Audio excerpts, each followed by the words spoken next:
Selanjutnya acara yang kita tunggu-tunggu yaitu acara inti kita Parenting Islami yang akan disampaikan oleh Ustadz Nizam Zulfikar, sarjana ilmu politik, dan sang istri Ustadzah Floweria yang juga sarjana ilmu politik. Be a grateful family. Monggo kami persilahkan.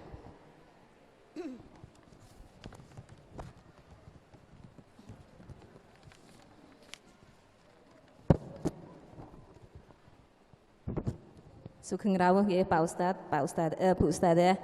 Sebelumnya saya mohon izin membacakan sedikit data panjenengan. Bapak Ustadz Haji Nizam Zulfikar, sarjana ilmu politik, lahir pada 19 Februari 1988. Beliau juara ketiga dan juara favorit program Dai Muda Pilihan Antv. Lahir di Jogja, kemudian besarnya di Jakarta, yaitu di SDIT Al-Amanah Sunter Agung, kemudian dari SMP Al-Azhar Kelapa Gading, kemudian dari SMA Al-Azhar Kelapa Gading. Beliau masuk lagi ke Jogja, begitu kuliah di ilmu pemerintahan, Fakultas Ilmu Sosial dan Ilmu Politik Universitas Gadjah Mada.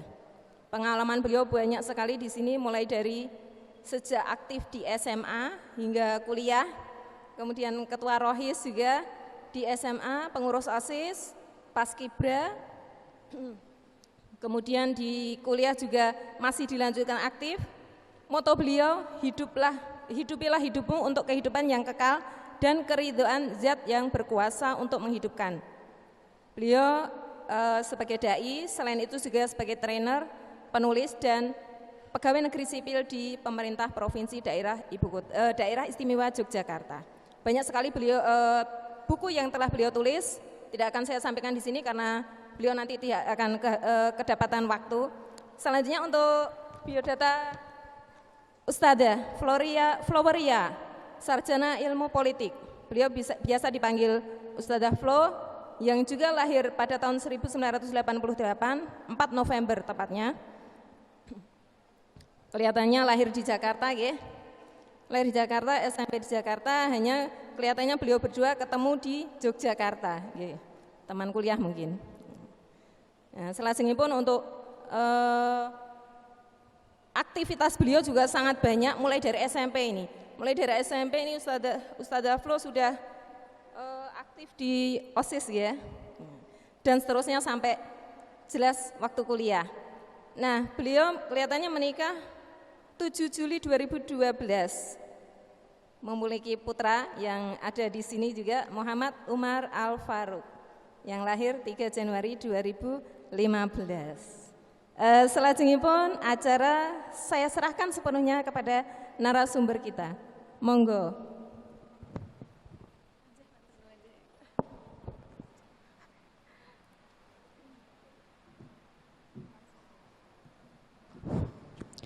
Bismillahirrahmanirrahim. Assalamualaikum warahmatullahi wabarakatuh.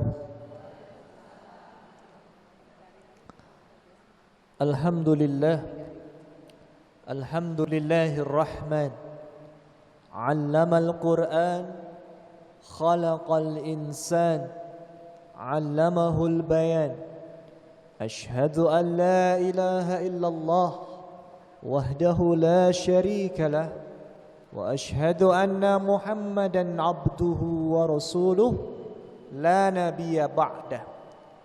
Allahumma salli wa sallim wa barik ala nabiyyina Muhammad wa ala alihi wa ashabihi ajma'in.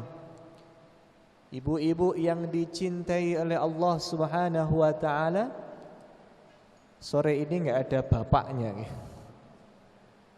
Marilah kita panjatkan puja sekaligus puji syukur kehadirat Allah Subhanahu wa taala yang sampai dengan saat ini berkenan melimpahkan kepada kita kenikmatan yang begitu luar biasa, terutama nikmat sehat dan kesempatan, sehingga Allah mudahkan langkah kita menuju majelis ilmu yang mulia ini.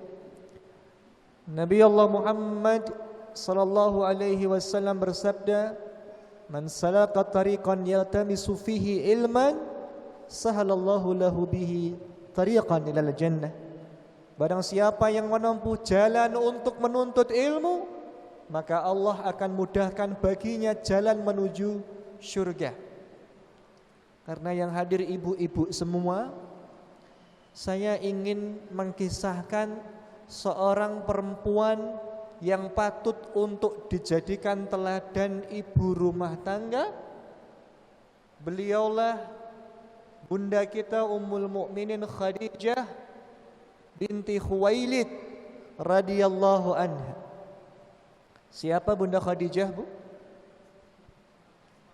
Istri dari Nabi kita Muhammad sallallahu alaihi wasallam.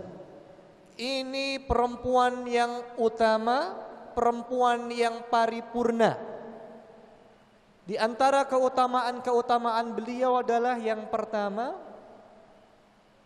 Rasulullah Muhammad SAW itu bersabda, ada 4 perempuan utama, ada 4 perempuan yang dijamin masuk surga. Siapa mereka? Yang pertama adalah Khadijah binti Khuwailid, istri dari Nabi kita Muhammad sallallahu alaihi wasallam. Yang kedua, Fatimah binti Muhammad. Siapa beliau? Putrinya Nabi sallallahu alaihi wasallam. Yang ketiga, Maryam binti Imran. Siapa beliau? Ibundanya Nabi Isa alaihi salam. Dan yang keempat, Asiyah binti Muzahim. Siapa beliau? Istrinya Fir'aun. Bunda Khadijah itu menjadi perempuan yang dipilih oleh Allah untuk mendampingi seorang suami yang luar biasa, yang merupakan nabi yang diutus tidak hanya untuk satu kaum atau satu umat saja.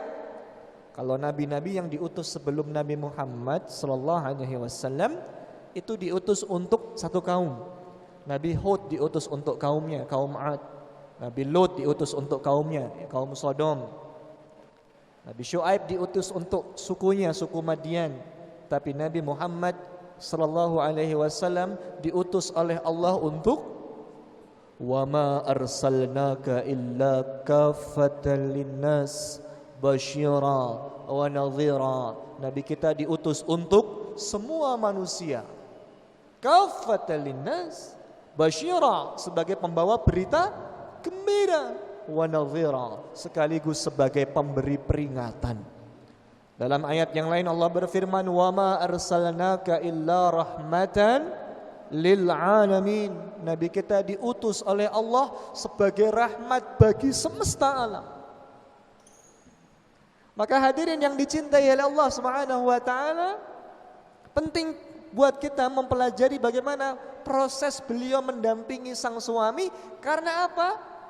Laki-laki yang hebat, laki-laki yang sukses, itu mesti ada perempuan yang hebat di belakangnya. Sebaliknya laki-laki yang gagal, laki-laki yang jatuh, itu pun juga dipengaruhi oleh perempuan di belakangnya. Hadirin yang dicintai oleh Allah Subhanahu wa taala. Ada lagi, Fatimah binti Muhammad merupakan perempuan yang beruntung karena diasuh langsung oleh orang tua yang menjadi makhluk terbaik di dunia ini. Ayahnya Nabi SAW, ibundanya Khadijah. Sedangkan yang ketiga, Maryam binti Imran adalah seorang wanita yang diberikan oleh Allah anugerah, ditiupkan ruh dalam rahimnya. Lahirlah Nabi Isa alaihi salam, tapi beliau tidak dikaruniakan seorang suami. Maka Nabi Isa diberikan oleh Allah mukjizat untuk bisa bicara ketika masih bayi. Untuk apa? Membela kesucian ibunya. Dan yang keempat, Asiyah binti Muzahim, wanita yang diberikan Allah cobaan, ujian, diberikan seorang suami yang sombong, bahkan saking sombongnya dia mengaku sebagai Tuhan. Faqala ana rabbukumul a'la. Tapi teguh dan tetap pendirian dalam keberislamannya, sehingga dia dijanjikan surga di sisi Allah Subhanahu wa taala. Khadijah binti Khuwailid juga kita bisa melihat beliau merupakan sosok perempuan yang paripurna, sempurna. Kalau kita merujuk pada hadis Nabi tentang sebab perempuan dinikahi, itu kan ada 4 sebab perempuan dinikahi, nggih Bu nggih. Yang pertama nopo? Karena apanya? Karena kecantikannya. Yang kedua karena apanya? Kekayaannya. Yang ketiga karena apa? Karena berasal dari keturunan yang baik, nasabnya mulia. Dan yang keempat karena apanya? Karena agama atau akhlaknya. Maka Bunda Khadijah punya keempat-empatnya. Kecantikannya, Bunda Khadijah itu terkenal cantik di Mekah. Jadi di antara perempuan-perempuan yang paling cantik di Mekah itu ada Khadijah binti Khuwailid, ada Ummu Salamah binti Abu Umayyah dan yang lainnya. Terkenal cantiknya. Yang kedua kaya. Maka sebelum menikah dengan Nabi, Bunda Khadijah itu merupakan seorang sahibatul mal, seorang juragan, seorang investor, bahkan menjadi perempuan yang terkaya di Mekah. Dalam sirah dijelaskan harta Khadijah itu 2/3 harta orang Mekah. Jadi kalau kita bayangkan Mekah itu sebuah kabupaten namanya Kudus, maka 2/3 harta orang Kudus itu ada di perempuan ini. Saking kayanya. Janda kaya. Kalau zaman sekarang janda kaya siapa ya Bu? Musdalifah gitu ya mungkin. Yang ketiga, nasabnya mulia. Kita lihat nanti kalau diurut itu nasabnya Khadijah dan nasabnya Nabi ketemu di Qusay. Kita urutkan ya. Muhammad bin Abdullah bin Abdul Muthalib bin Hashim bin Abdimmanaf bin Qusay bin Kilab. Coba diulangi. Muhammad bin Abdullah bin Abdul Muthalib bin Hashim bin Abdimmanaf bin Qusay bin Kilab. Sekarang kita urut nasabnya Khadijah. Khadijah binti Khuwailid bin As'ad bin Abdul Uzza bin Qusay bin Kilab. Jadi ketemunya di mana? Ketemunya di Qusay. Jadi kalau diurut itu ketemu di nasab yang sama di Qusay 5 atau 6 generasi di atasnya. Maka dua-duanya berasal dari keturunan Quraisy yang mulia. Dan yang keempat karena agama atau akhlaknya, maka sebelum menikah dengan Nabi kita Bunda Khadijah sudah punya gelar. Apa gelarnya? Gelarnya adalah At-Tahirah dan Afifah. At-Tahirah itu artinya perempuan yang suci. Afifah artinya perempuan yang mulia. Maka nanti perempuan yang suci At-Tahirah ini bertemu dengan jodoh laki-laki yang juga punya gelar yang baik. Apa gelarnya Nabi? Al-Amin. Al-Amin artinya orang yang amanah, orang yang dapat dipercaya. Orang yang amanah ketemu dengan orang yang menjaga kesucian dirinya. At-Tahirah jodohnya Al-Amin. Maka laki-laki yang baik itu pasangannya wanita-wanita yang baik. Sebelum menikah, keduanya relasinya lebih kepada relasi bisnis. Nah Bunda Khadijah itu seorang kaya raya, seorang investor. Dengar kabar ada seorang laki-laki yang terkenal saleh, terkenal jujur, dijuluki Al-Amin. Maka beliau ingin uji. Karena apa? Kata Umar bin Khattab, kita belum bisa mengatakan orang ini baik sebelum kita uji. Cara ngujinya gimana? Satu diantaranya adalah diajak bersafar, diajak berpergian jauh. Kalau lagi pengajian insya Allah soleh semua ya Bu ya. Tapi kalau diajak berpergian jauh, nginep seminggu sama-sama, 2 minggu sekamar, kelihatan aslinya. Maka oleh Khadijah, Muhammad yang masih muda ini diangkat menjadi karyawannya, menjadi manajer bisnisnya Khadijah. Untuk apa? Menjualkan barang dagangannya milik Khadijah menuju Syam. Di manakah itu Syam? Syam itu hari ini jadi Suriah, jadi sebagian dari Palestina, jadi sebagian dari Lebanon, jadi sebagian dari Yordan. Dulu daerah itu disebut dengan Syam. Pertanyaannya, berapa jarak dari Mekah ke Syam? Jaraknya menika 1.500 km kalau ditarik garis lurus. Naik unta butuh waktu. Saya dulu pernah diberikan oleh Allah kesempatan naik pesawat dari Jeddah menuju Jordan. Naik pesawat dari Jeddah menuju Jordan itu butuh waktu 1,5 jam penerbangan langsung. Pertanyaan saya dulu, Nabi naik apa, Bu? Naik unta. Kalau naik unta berapa jam? Enggak, hitungannya bukan jam, tapi berbulan-bulan. Nabi sudah punya pengalaman ke Syam, dagang, itu sejak usia 12 tahun. 12 tahun menika sakniki kelas pinten, Bu? Kelas 6 SD. Jadi Nabi itu kelas 6 SD sudah mandiri. Kalau di zaman sekarang 12 tahun itu kelas 6 SD. Nah, maka Muhammad yang waktu itu umurnya masih 20-an tahun, ditemani oleh pembantunya Khadijah ke Syam. Nama pembantunya ini Maisarah. Sinten? Maisarah.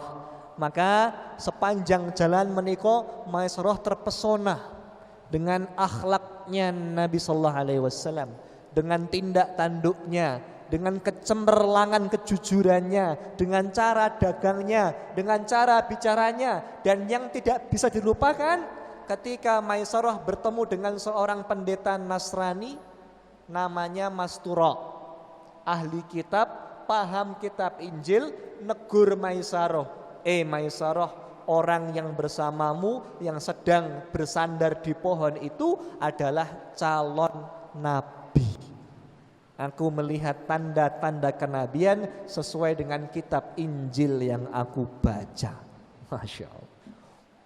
Pas pulang, maka semuanya diadukan kepada Khadijah. Diceritakan semua kebaikannya, kejujurannya, sampai kisah pertemuan Maisarah dengan Mastura, bahwa Muhammad nanti, kata Mastura, itu calon nabi. Apa yang terjadi, Bu? Tambah mantap hatinya Bunda Khadijah untuk menawarkan dirinya agar dinikahi oleh Muhammad yang waktu itu belum jadi nabi, yang masih muda. Jadi kalau lihat sejarahnya, siapa yang tertarik terlebih dahulu? Anak muda sekarang siapa yang nembak duluan, Bu? Yang menawarkan terlebih dahulu dirinya untuk dinikahi adalah Bunda Khadijah. Tapi tidak langsung SMS, maukah engkau menikah denganku? Enggak begitu caranya. Tapi lewat perantara orang ketiga, namanya Nafisah binti Muniyah. Mak comblangnya namanya Nafisah binti Muniyah. Melalui Nafisah ini pun akhirnya disampaikan keinginan dari Khadijah kepada keluarga Muhammad. Disambut dengan baik, lantas lamaran dilangsungkan, pernikahan pun diakadkan. Umur Nabi berapa waktu menikah dengan Khadijah? 25. Tapi ini kalendernya kalender Komariah, kalender Hijriyah. Ada enggak bedanya sama kalender Masehi? Beda ya, Bu ya. Kalau kalender Hijriyah, 1 bulan paling banyak berapa hari? 30 hari. Kita kalau puasa, kalau siam, paling banyak berapa hari? 30 hari. Kalau kita kan pakai perhitungan apa?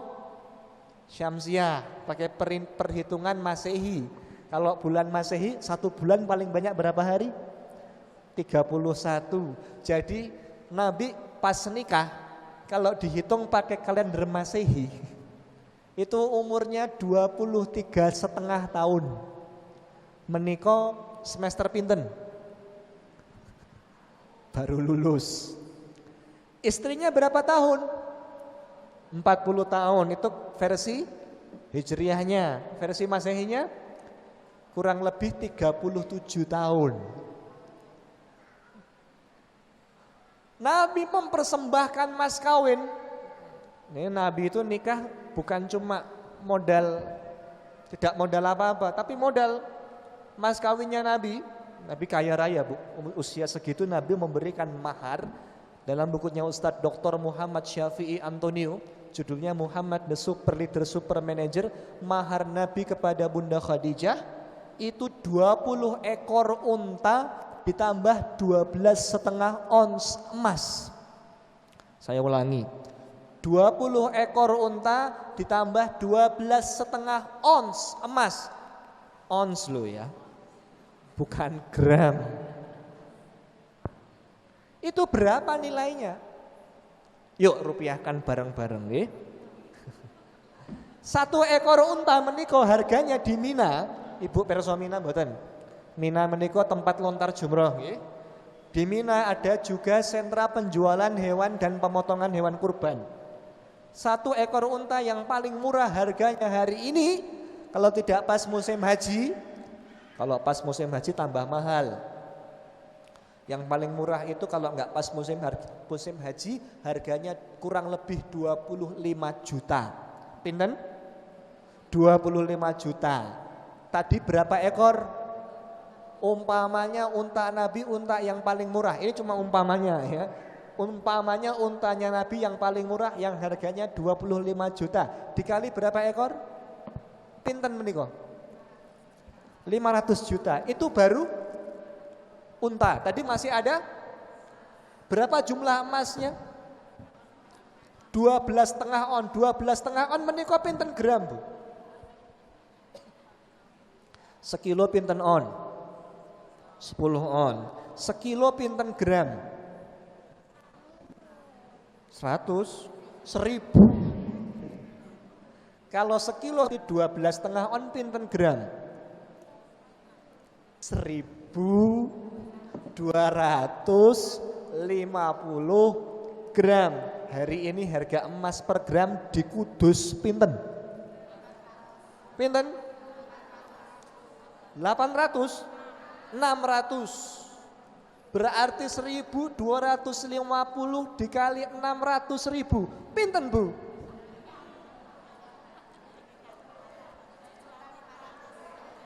Angel gitu. Susah gitu punya, Bu. Berarti kalau unta dirupiahkan, emas dirupiahkan, digabung jadi satu, berapa mahar Nabi kepada Khadijah? Di atas 1 miliar. Umurnya berapa waktu itu? 23,5 tahun. Apa kesimpulannya? Kesimpulannya, Bu, Ibu kalau gadah anak gadis, mau dilamar sama laki-laki, terus keluarga laki-lakinya tanya, Ibu minta mahar apa? Ibu sebutkan dengan suara yang jelas dan lantang, saya ingin mahar sesuai dengan maharnya Rasulullah Muhammad Sallallahu Alaihi Wasallam. Terus nyanyi, aku mundur. Enggak, bercanda. Artinya apa? Nabi itu nikah kaya, umur 23 itu sudah jadi orang kaya. Menikah dengan istrinya lebih kaya lagi. Ini suami istri konglomerat. Tapi walaupun istrinya lebih kaya, tidak berkurang rasa hormatnya sedikit pun terhadap suaminya.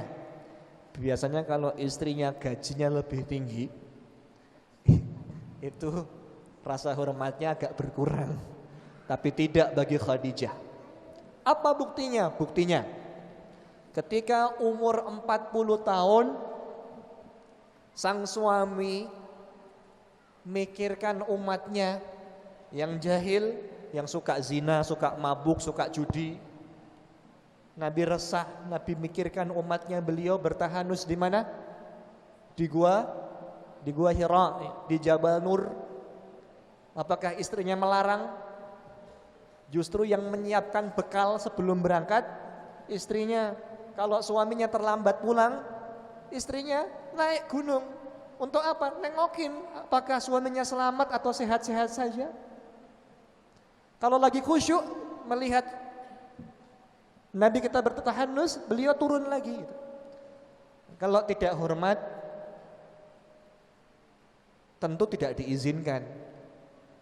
Coba ibu punya suami, pekerjaannya nggak jelas, tiap hari naik gunung, pulang nggak bawa apa-apa. Dua orang ini sudah paripurna, Bu. Sudah tidak lagi mikir uang. Karena keduanya sudah kaya raya. Mereka berdua bernafas saja, uangnya sudah nambah sendiri. Loh, investor Khadijah itu. Karyawannya banyak, Masya Allah. Maka nggak lagi mikir uang. Maka di usia 40 tahun Nabi bertahanus di Gua Hira, dan di umur inilah Nabi berjumpa dengan seorang makhluk yang tidak pernah dijumpai sebelumnya. Tiba-tiba dibisikin, Iqra. Kaget no, keringat bercucuran, gemetar badannya karena ketakutan. Bayangkan di gua sendirian tiba-tiba dibisikin Iqra.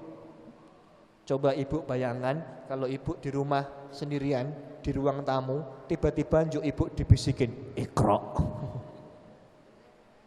Kaget pasti. Masya Allah. Lantas turunlah Al-Quran surah Al-Alaq 1-5. Iqra ma'ana biqari. Saya enggak mampu baca, diulang lagi. Iqra ma'ana biqari. Saya enggak bisa baca, diulang lagi. Iqra ma'ana biqari. Iqra bismi rabbikal ladzi khalaqa. Khalaqal insana min 'alaq. Iqra wa rabbukal akram alladzi 'allama bil qalam 'allamal insana ma lam ya'lam. Turun gunung sambil ngeliatin ke belakang apakah makhluk itu masih mengikuti. Sampai rumah didodok pintunya. Yang buka istrinya, Bunda Khadijah kaget lihat suaminya kok bercucuran keringat sambil gemetar. Suaminya berkata, "Zammiluni, zammiluni, selimutilah aku ya Khadijah." Maka oleh istrinya diajak ke kamar, dibaringkan, diselimuti. Terus setelah diselimuti disiapkan kebutuhannya, njuk ditinggal, tidak ditanya macem-macem. Kenapa? Karena Bunda Khadijah itu tahu betul bagaimana memperlakukan suami dengan baik. Satu di antara hikmah kenapa Nabi Muhammad itu dianugerahi istri yang janda. Khadijah itu 2 kali janda. Umurnya lebih senior dibandingkan dengan Nabi. Apa hikmahnya? Hikmah yang pertama, Bunda Khadijah niku pengalaman. Tahu bagaimana mengurus suami dengan baik. Yang kedua, hikmahnya kenapa lebih senior umurnya? Nabi menikah kan sedikit sekali kenal dengan ibu kandungnya. Umur 6 tahun ibunya sudah meninggal. Maka sedikit merasakan kasih sayang seorang ibu. Maka Bunda Khadijah nanti mampu pula berperan sebagai seorang ibu. Dan Bunda Khadijah tahu betul bagaimana psikologi kalau seorang laki-laki lagi ada masalah. Bu, laki-laki dan perempuan kalau lagi ada masalah itu berbeda. Kalau perempuan ada masalah, itu cara menyelesaikannya dengan bicara. Karena perempuan kedua belah otaknya, otak kanan dan otak kirinya, itu kemampuan yang mengatur bicaranya lebih dominan dibandingkan laki-laki. Maka kalau perempuan ada masalah itu pasti ngomong. Enggak ada masalah, ya ngomong. Ada masalah, sudah dapat solusi, ngomong lagi gitu. Supaya apa? Supaya lega. Tapi laki-laki berbeda. Laki-laki kalau ada masalah itu cenderung diem, nggak mau agar diketahui oleh orang lain karena laki-laki tidak ingin terlihat lemah. Kadang perempuan ingin menyelesaikan permasalahan laki-laki dengan caranya. Nah, ini yang salah. Maka ibu kalau lihat suaminya baru pulang kantor, mukanya kusut, lagi ada masalah, jangan terus diberondong dengan pertanyaan. Mas, lagi ada masalah ya? Kok mukanya cemberut? Oh enggak ada. Yang benar. Iya benar, serius, semuanya aman, terkendali.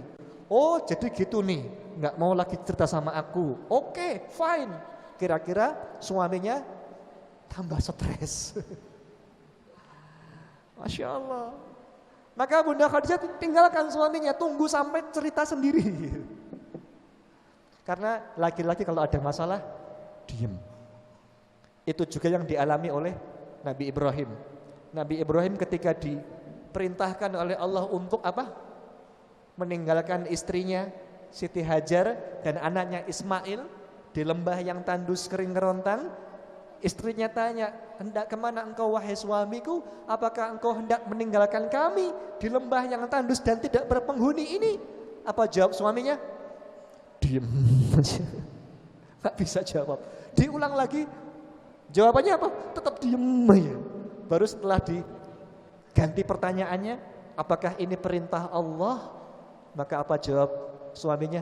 Ya, betul, ini perintah Allah. Maka seorang suami itu desainnya sulit menjawab pertanyaan yang sifatnya esai. Susah. Tapi kalau pertanyaannya diubah jadi pilihan ganda, yes or no, lebih mudah menjawabnya. Itulah kenapa kalau ibu SMS bapak atau WA bapak, SMS-nya panjang, dijawab sama bapak dengan jawaban apa? Ya, oke, sip, atau ngasih jempol. Ya toh, itu laki-laki seperti itu.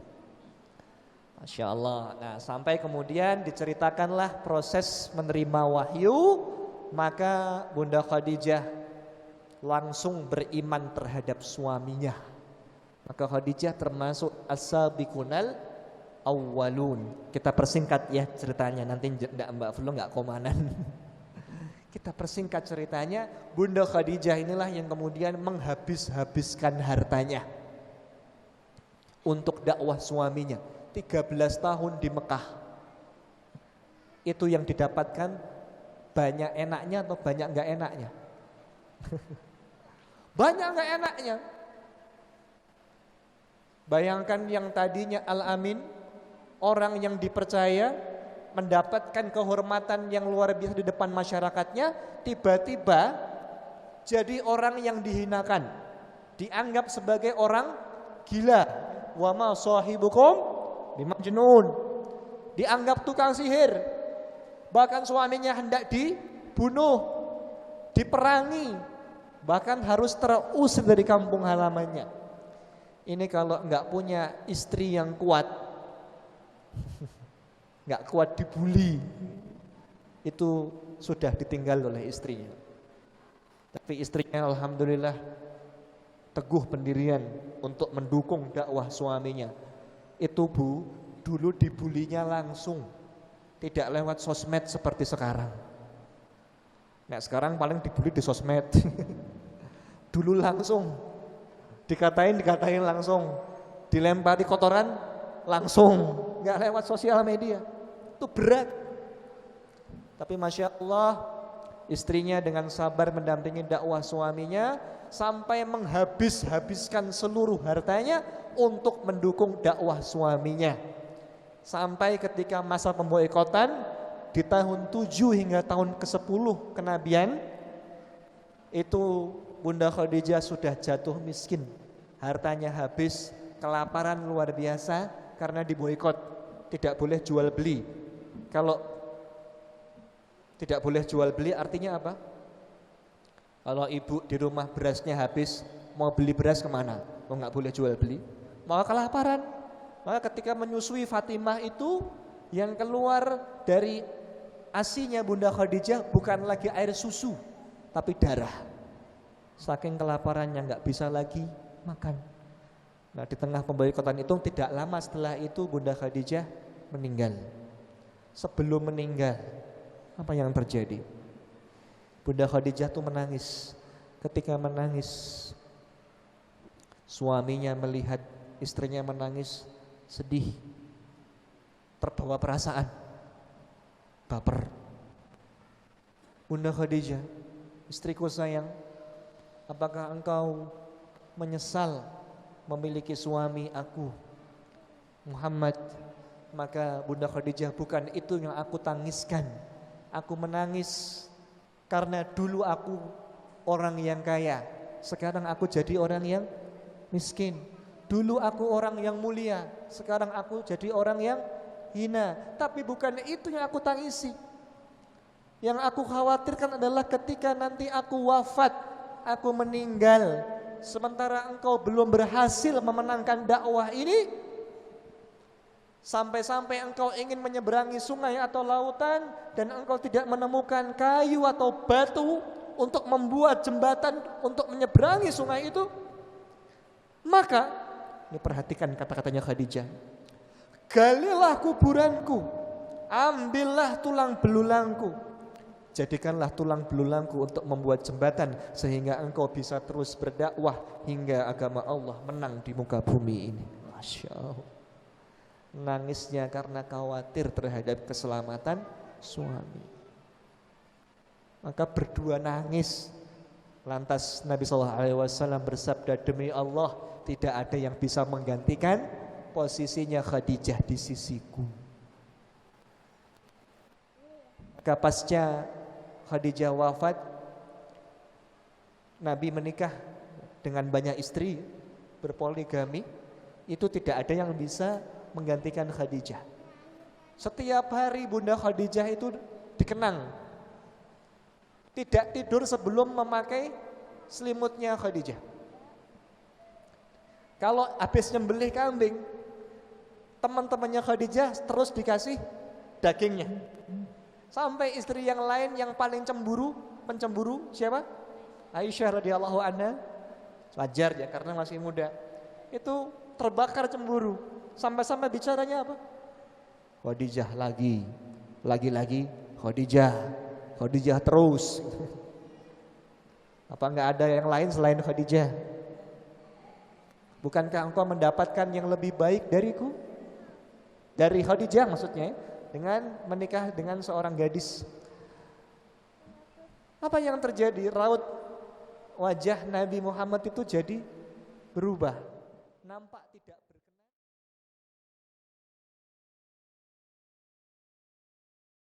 Lebih kencang saya doakan yang sedang ada masalah Allah angkat masalahnya. Yang sedang ditimpa sakit, anaknya lagi sakit atau cucunya lagi sakit, Allah angkat penyakitnya ya. Dan yang sedang punya hutang, maunya diapain Bu doanya Bu? Yang bayar siapa Bu? Siapa yang bayar? Allah memudahkan ya untuk melunasi semua hutang-hutang yang kita belum lunasi saat ini. Bismillahirrahmanirrahim. Assalamualaikum warahmatullahi wabarakatuh.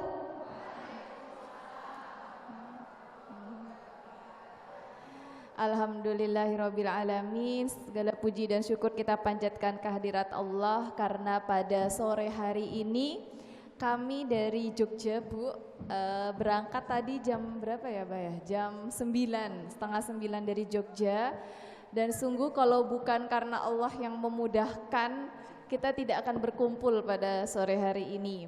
Masya Allah, barakallah kami ucapkan untuk seluruh pengurus dari Masjid Al-Furqan, untuk seluruh panitia Al-Furqan Fest, dan untuk seluruh peserta yang hadir pada sore hari ini yang mengikuti keseluruhan acara.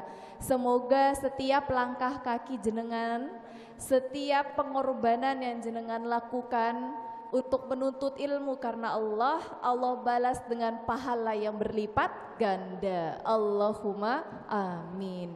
Mungkin kita bertanya-tanya ya, bisa saja hari Sabtu sore Bu, kalau nggak ikut pengajian biasanya ngapain di rumah Bu? Mungkin nonton sinetron ya. Ada sinetron judulnya sekarang panjang Bu.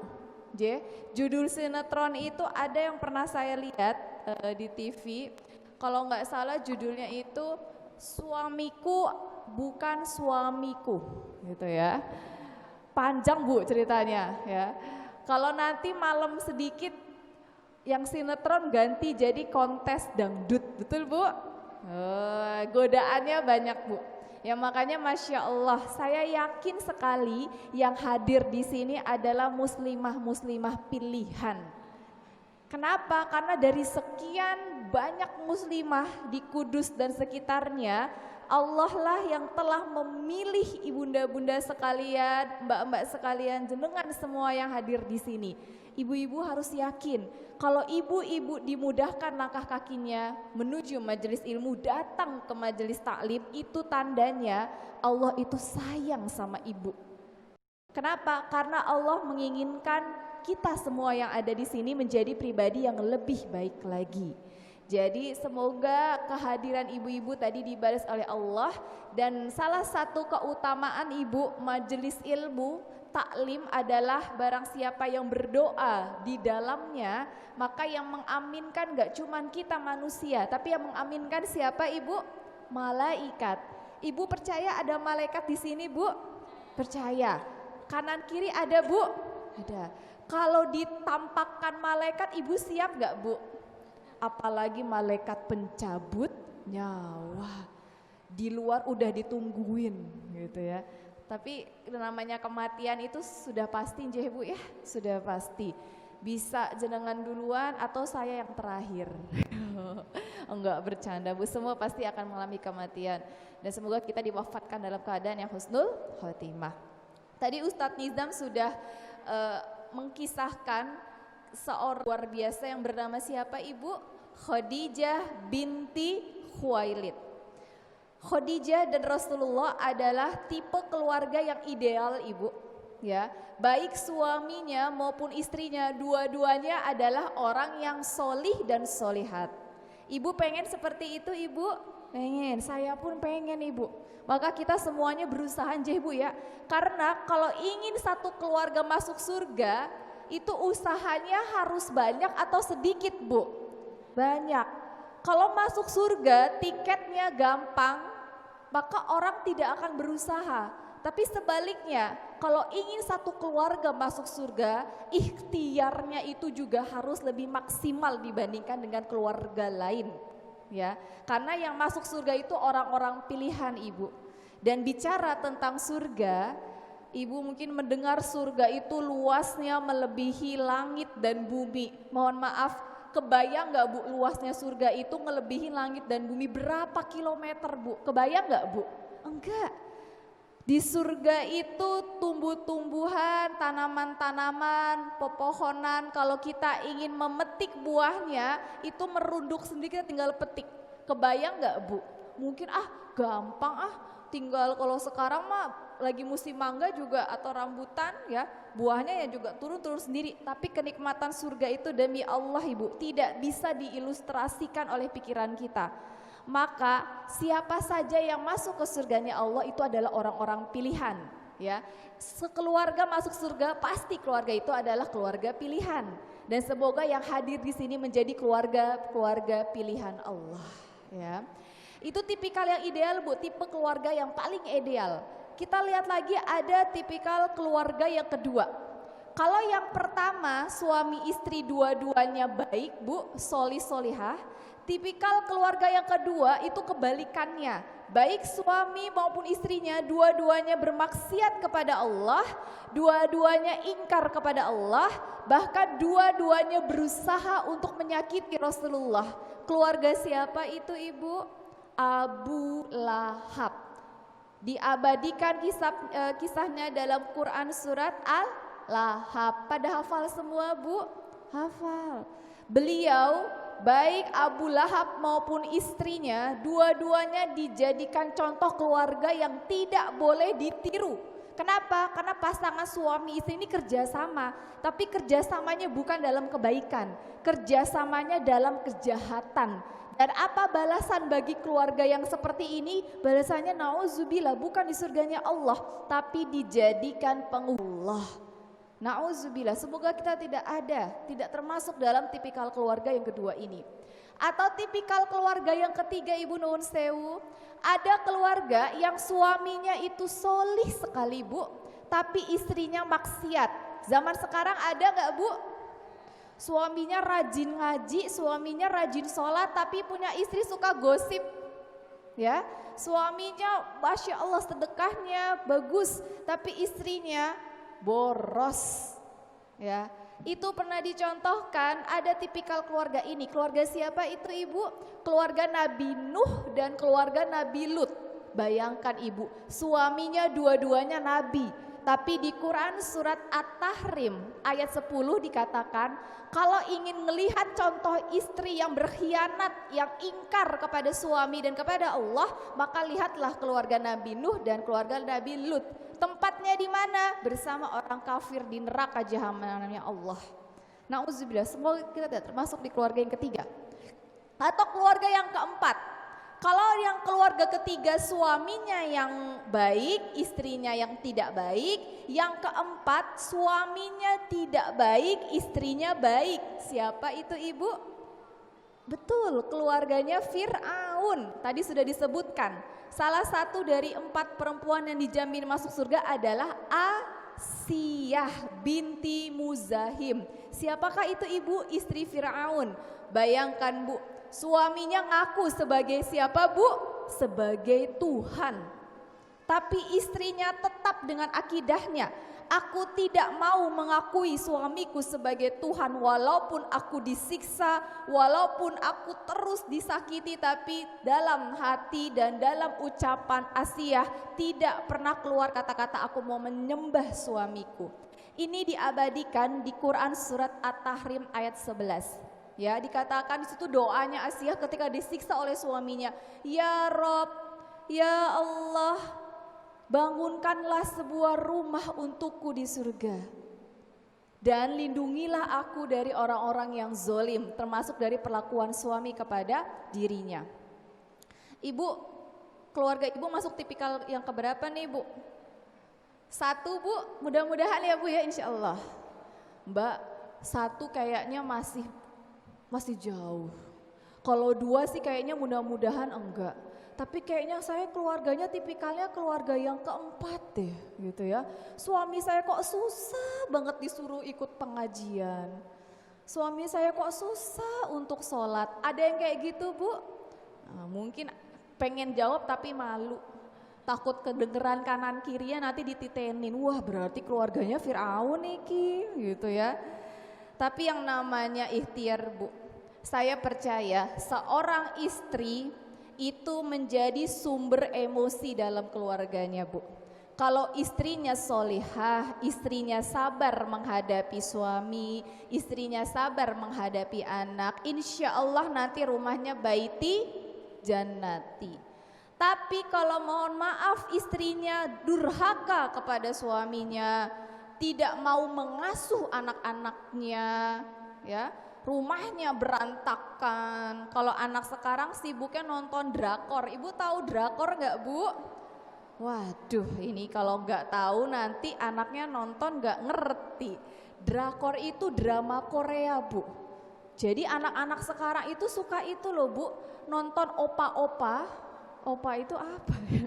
Opa itu laki-laki Korea yang cakep-cakep gitu katanya. Nah ya, nanti langsung Ibu penasaran, wah drakor itu apa tuh Ndok? Nah jadi ya, kalau misalnya kita sebagai seorang istri, sebagai seorang ibu memiliki akhlak yang baik, insya Allah keluarganya juga akan lebih mudah untuk masuk sekeluarga bareng-bareng. Karena begini Ibu, tujuan dari penciptaan manusia, tujuan dari Ibu diciptakan, tujuan dari saya diciptakan, itu tujuannya untuk apa sih Bu Allah ciptain kita Bu? Untuk beribadah. Ya, untuk beribadah. termasuk menjalankan peran ibu sebagai seorang istri, sebagai seorang ibu, dan sebagai seorang anak. Ya, jadi walaupun ibu mohon maaf sudah menikah, bukan berarti ibu tidak boleh berbakti lagi kepada orang tua. Ibu salah, tapi tetap menjalankan peran sebagai anak dan juga menjalankan peran sebagai seorang daiyah. Kita semua ini wajib Bu berdakwah. Jadi kalau mau soleh jangan soleh sendirian, tapi harus ngajak orang sebanyak-banyaknya. Ya, maka kalau mohon maaf ibu rajin ikut pengajian, ikut taklim, dengerin tausiah, dengerin ceramah, tapi akhlaknya sama orang lain tidak berubah, maka dapat dikatakan pengajiannya harus dievaluasi lagi. Kalau rajin dengerin ceramah harusnya akhlak kepada suaminya lebih baik. Jangan pulang kajian kasar sama suaminya. Ya, suaminya masih harus belajar sholat lagi, ibu pulang pengajian, ibu ngarahin suami ibu. Boleh kayak gitu Bu? Enggak boleh. Maka kalau sudah ikut rajin pengajian, ikut taklim, akhlak kepada suami harus lebih baik lagi Bu. Akhlak kepada anak juga harus lebih baik lagi. Karena sesungguhnya sayang kalau hijrah fisik sudah tapi lisannya masih enggak dijaga. Datang pengajian iya tapi menggibahi orang lanjut. Ada enggak Bu datang pengajian masih gosipin orang Bu? Datang pengajian ya, datang ngumpul sama gengnya, geng pengajian terus ketemu ada ibu-ibu yang masuk gitu ya, langsung jenengan tahu gak sih gitu ya, kenapa itu loh parah banget ya. Itu diadakan di pengajian, ada kayak gitu Bu? Atau kalau lisannya nggak ngomong, matanya natapnya udah beda.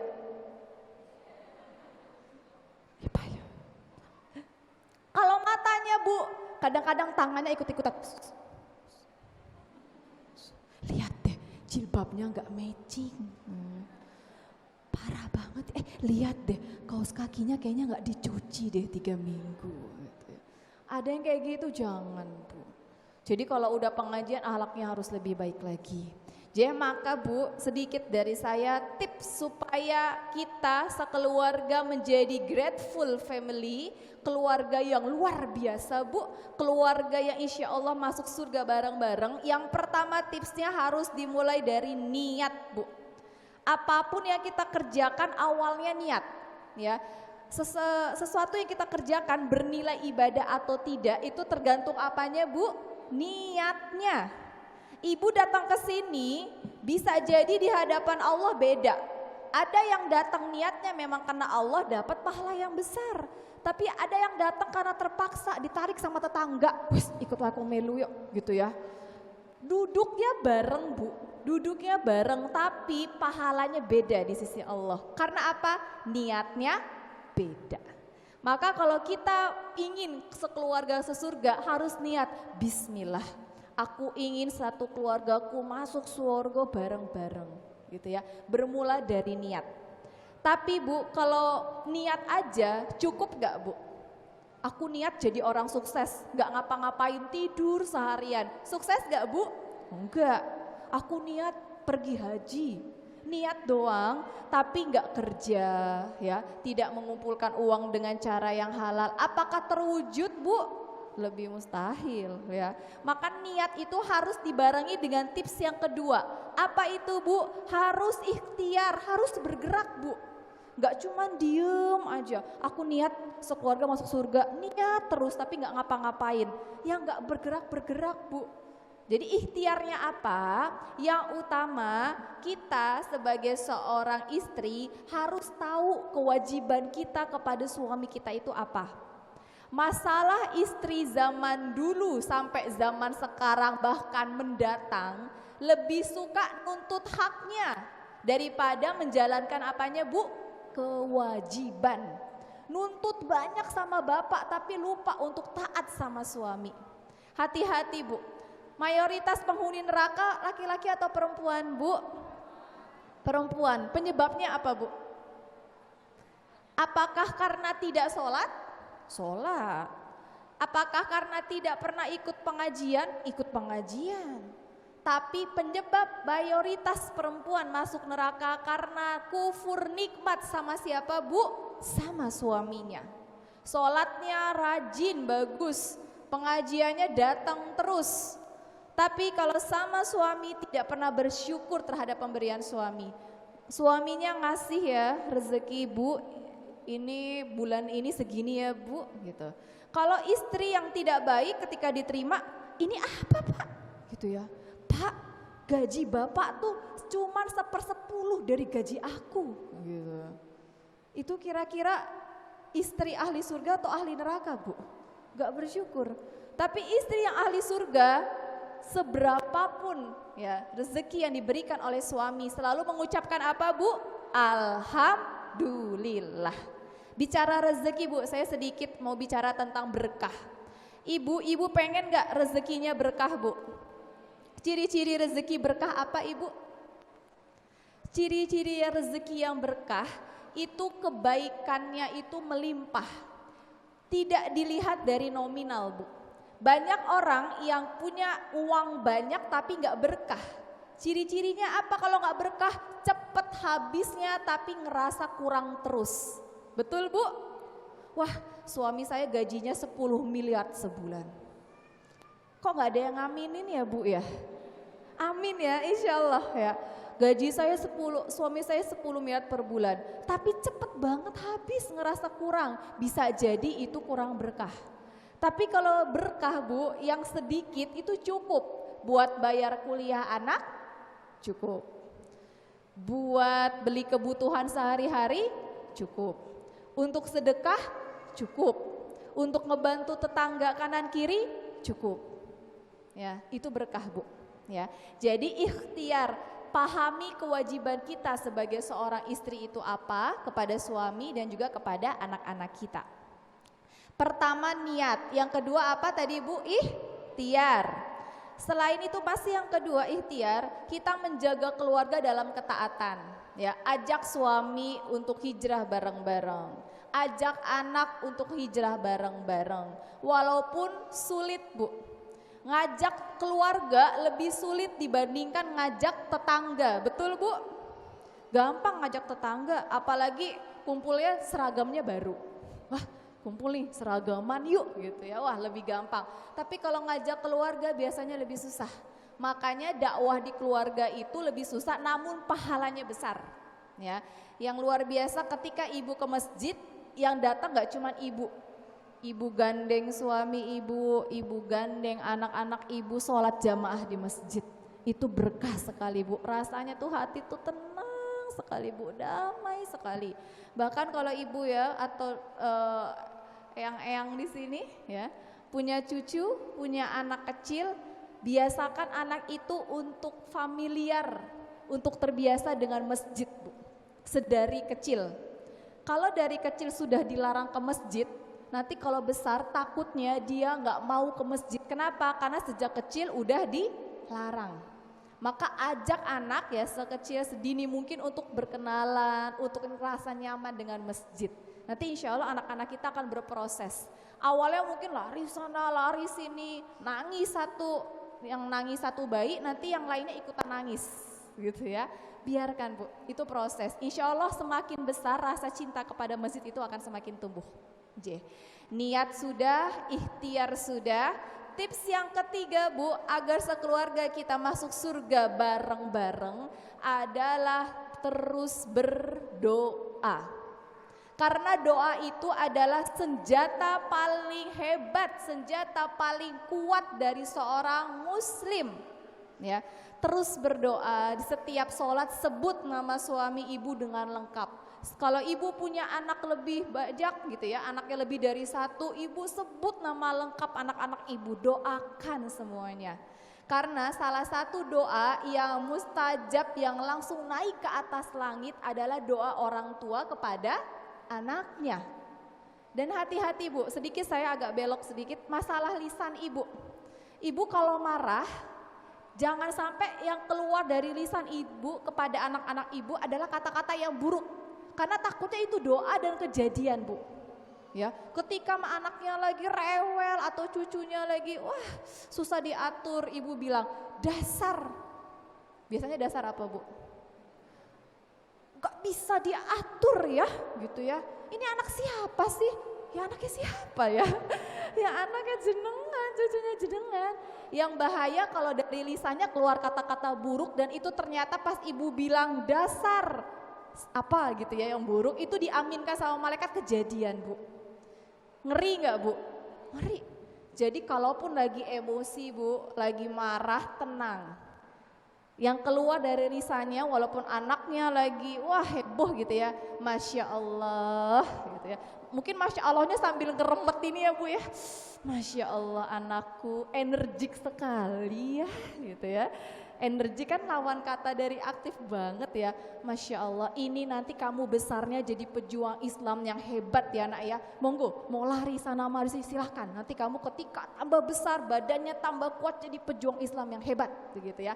Doa kejadian. Jadi jaga lisan kita. Karena lisan kita sebagai seorang ibu itu lebih mudah untuk dikabulkan oleh Allah saat berkata-kata. Doakan seluruh anggota keluarga kita, sebut nama mereka di sepertiga malam, di setiap sujud ibu-ibu ya. Doakan, insya Allah kalau kita sering berdoa, Allah akan membukakan jalan terhadap setiap permasalahan yang dialami oleh kita dalam keluarga kita. Dan yang terakhir, niat sudah, ikhtiar sudah, berdoa sudah, ditutup dengan tawakal. Tawakal itu artinya apa, Bu? Berserah diri kepada Allah. Pertanyaan saya, ibu tawakal di awal, di tengah atau di akhir, Bu? Aku berserah diri kepada Allah. Itu ibu rasakan di awal saat berproses atau di akhir proses, Bu? Seharusnya sejak awal sudah tawakal. Kenapa? Karena kalau dari awal tidak tawakal, nanti takutnya kita akan kecewa dengan apa yang sudah kita kerjakan. Kita udah ngingetin suami untuk sholat jamaah di masjid, suami gak mau gerak dari tempat tidurnya. Kita udah ingetin anak, Injok kamu TPA, ngaji. Kita udah berkali-kali ngomong tapi ternyata anak susah banget disuruh ngaji. Kalau dari awal gak tawakal, hati kita gak akan tenang. Kita akan cepat kecewa. Loh, aku udah menganjurkan, aku udah suruh suami aku udah ngajak anak aku, kok mereka gak berubah ya. Cepat sedih, cepat baper. Jadi tawakal itu diletakkan di awal juga, selama berikhtiar tawakal juga, dan di akhir itu adalah yang terpenting. Serahkan semuanya kepada Allah. Maka diulangi lagi, Bu, tips yang pertama supaya sekeluarga sesurga kita harus apa, Ibu? Niat. Dari sekarang luruskan niatnya. Bismillah ya Allah, mulai hari ini aku berniat gitu ya, berazam. Azam itu punya tekad yang kuat agar apa? Agar suamiku, anakku, diriku, tetanggaku semua ya, jamaah yang ada di sini masuk surga bareng-bareng. Allahumma amin. Yang kedua, habis niat dilanjutkan dengan apa, Ibu? Ikhtiar, bergerak ya, Bu ya. Ajak dalam kebaikan keluarga Ibu. Yang ketiga, harus banyak berdoa. Karena yang memberikan hidayah siapa, Ibu? Allah. Yang punya hati suami Ibu bukan Ibu. Walaupun sudah lama menikah, tapi hati suami Ibu itu bukan milik Ibu. Milik siapa, Bu? Milik Allah. Kalau ingin suami lebih baik, minta sama yang punya hatinya. Siapa, Bu? Allah. Yang punya hati anak Ibu siapa? Bukan Ibu, tapi siapa? Allah. Kalau ingin anak soleh, minta sama Allah. Begitu ya, Bu ya. Dan yang terakhir, kita perkuat yang namanya tawakal. Jadi itu, Ibu, yang bisa saya sampaikan. Nanti kita mungkin lebih banyak tanya jawab saja. Kami pun di sini di hadapan Ibu yang berbicara bukan berarti sudah pasti dijamin masuk surga. Allahu alam. Tapi kita semua berikhtiar ya, Ibu ya. Ya, kami di depan masih banyak belajar. Mungkin dari segi usia pernikahan kami masih belum ada apa-apanya dibandingkan dengan Ibu. Ibu sudah banyak pengalaman, Ibu sudah banyak kisah, Ibu sudah banyak cerita. Tapi kehadiran kita di sini semoga Allah catat sebagai niat terbaik Ibu ya, untuk meraih surganya Allah bareng-bareng. Allahu a'lam bisawab. Saya cukupkan, ambil yang baik-baik, tinggalkan yang buruk-buruk. Maafkan jika ada kesalahan yang kami ucapkan, baik yang kami sadari atau yang tidak kami sadari. kami serahkan kepada MC. Assalamualaikum warahmatullahi wabarakatuh.